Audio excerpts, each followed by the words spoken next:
नमस्कार। निशुल्क ज्योतिष परामर्श केंद्र में आप सबका स्वागत है। जैसा कि हम कुंडली अध्ययन करना सीख रहे हैं, आज हम इसका पार्ट 4 चौथे पार्ट का अध्ययन करेंगे। चौथे पार्ट में आज हम अष्टम भाव और नवम भाव का अध्ययन करेंगे। अष्टम भाव में मकर राशि है जिसमें शनि और केतु स्थित है।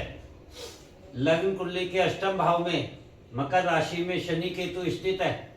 अष्टम भाव सांसारिक जीवन के बाद जो हमें अनुभव प्राप्त होते हैं उसकी गहराई का है, हमारे स्वयं की साधना का है, एकांत का है, स्वयं की मुक्ति हेतु मार्ग खोजने का भाव है, आठवां भाव।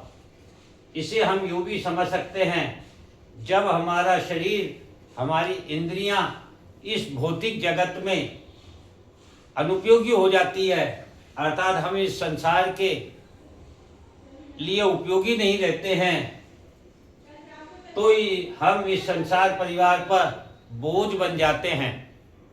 यह आठवां भाव हमें यही बताता है रिटायरमेंट के बाद का। मकर राशि भूमि तत्व और जड़ स्वभाव की होती है, जिसमें संसार की अनुपयोगी वस्तुएं समा जाती है। भूमि जिसमें संसार के जितने भी अवशिष्ट है, अनुपयोगी वस्तुएं हैं, ये सभी जब जमीन में समा जाती है और भूमि के भीतर की जो नमी है, उसके अंदर की जो ऊर्जा है, उन दोनों के द्वारा मिलकर अनुपयोगी वस्तुओं को संसार के लिए पुनः उपयोगी बनाने, खनिज मिनरल्स के रूप में उपयोगी बनाकर पुनः जमीन हमें लौटा देती है। अतः यहाँ मकर राशि सृजन उत्पादन का कार्य करती है। शनि ग्रह कर्म और कर्मफल के दाता ग्रह है। शनि यहाँ श्रवण नक्षत्र जिसके स्वामी चंद्रमा हैं, श्रवण नक्षत्र सुनने की शक्ति देता है। जब हम मन एवं विचारों से शांत एवं स्थिर रहते हैं, तब हम उस ब्रह्मांड के उस रहस्य को जान पाते हैं। यही श्रवण नक्षत्र है। इसी प्रकार से अतः जातक शनि जातक को शांत, स्थिर एवं गहराई के साथ कर्म करने की प्रेरणा दे रहा है, और केतु आत्मा की मुक्ति अर्थात जीवन के प्रारंभ से मुक्ति प्रदान कर रहा है। लग्न कुंडली का नवम भाव कुंभ राशि में गुरु ग्रह स्थित है। नवम भाव में कुंभ राशि में गुरु सद्विषा नक्षत्र जिसके स्वामी राहु होते हैं स्थित है। नवम भाव हमारे पिता, हमारे गुरु, पूर्वज, पितृ, धर्म, हमारे जीवन का लक्ष्य का भाव है। कुंभ राशि का प्रतीक चिन्ह अमृत कलश है। गुरु ग्रह धर्म, नियम, संस्कार एवं उच्च ज्ञान जिसे हम ब्रह्मांड कहते हैं के कारकत्व रखने वाले ग्रह हैं। सद्विषा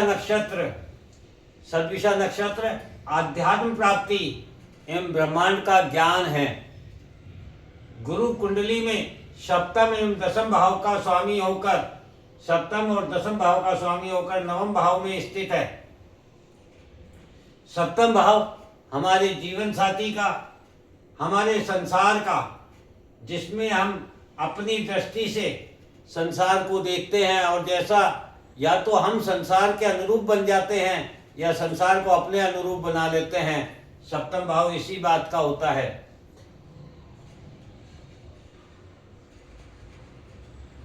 सप्तम भाव जीवन साथी एवं संसार का भाव है। अतः जातक अपने जीवन साथी को एवं संसार को देखने की जो उसकी दृष्टि है वह धर्म, नियम, संस्कार के तहत है। जातक अपने जीवन में आध्यात्म प्राप्ति एवं ब्रह्मांड का ज्ञान प्राप्त करने का लक्ष्य रखेगा, जिसमें जातक को इसके पूर्वज सदा सही रहा एवं उचित मार्ग प्रशस्त करेंगे। दशम भाव कर्म भाव है, और कर्म हम संसार में रहकर ही कर सकते हैं। दशम भाव का स्वामी अपने भाव से द्वादश भाव में चला गया है। द्वादश भाव व्यय का, खर्चों का, हानि का है। जबकि हम अपने जीवन में सदा जो भी कर्म करते हैं वह कर्मफल की इच्छा से करते हैं, किंतु यहाँ जातक कर्मफल का त्याग करके धर्म एवं अध्यात्म प्राप्ति के लिए कर्म करेगा। इसका निष्कर्ष क्या निकला? शनि केतु पर मंगल और राहु की सप्तम दृष्टि है। मंगल जातक की कुंडली में शत्रु ग्रह है और शनि तेल है तो मंगल आग है।